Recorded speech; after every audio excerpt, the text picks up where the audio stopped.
அம்மா மீனா தண்ணி வைக்க மறந்துட்டுமா. வயசான கதையில எங்காவது ஒழிஞ்சு போவாம இதே உயிரை வாயனுக்குது. இந்தாங்க தாலி கட்ட வந்த நாள்ல இருந்து இந்த கேள்வி செஞ்சு ஆயிசம் முஞ்சிரு பழுகுது. முன்னாடி புலம்பிட்டு இருக்க இங்க நான் கதறது ஒரு புலம்புற மாதிரி இருக்குதா?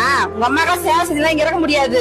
எத்தனை எங்காவது விட்டுருங்க. டேய் அவங்க என் அம்மாடி. அப்ப உங்க அம்மாவே இருக்கட்டும், நான் போறேன் எங்க வீட்டுக்கு. மா நீ இங்க இருக்கிறதுனால 2 பேருக்குமே நிம்மதி இல்லம்மா. வாமா ஏதாச்சும் ஆசிரமத்துல நான் சேர்த்து விட்டுறேன். புரிஞ்சுக்கமா, உன் வயசாளுங்க நிறைய பேர் இருக்காங்கம்மா ஆசிரமத்துல. அப்பா நானும் வரேன்ப்பா. ஆயா ஆசிரமத்துல சேர்த்துட்டா போயிட்டு இருக்குது. பா நானும் வரேன்ப்பா, ப்ளீஸ் பா என்ன கூட்டின்னு போப்பா. அண்ணா எங்கண்ணே 3 பேர் ஒண்ணா கிளம்பிட்டீங்க?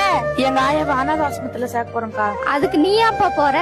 இல்ல ஆண்டி, நாளைக்கு எங்க அம்மா பக்கம் வயசாயிடும்ல, நானும் அவங்கள சேர்க்கணும்ல, அதனால இடம் தெரிஞ்சுக்கலான்னு போறேன் ஆண்டி. அப்பா அப்படியெல்லாம் சொல்லாதுப்பா, நீதான் அப்பா அம்மாவை நல்லா பாத்துக்கணும்.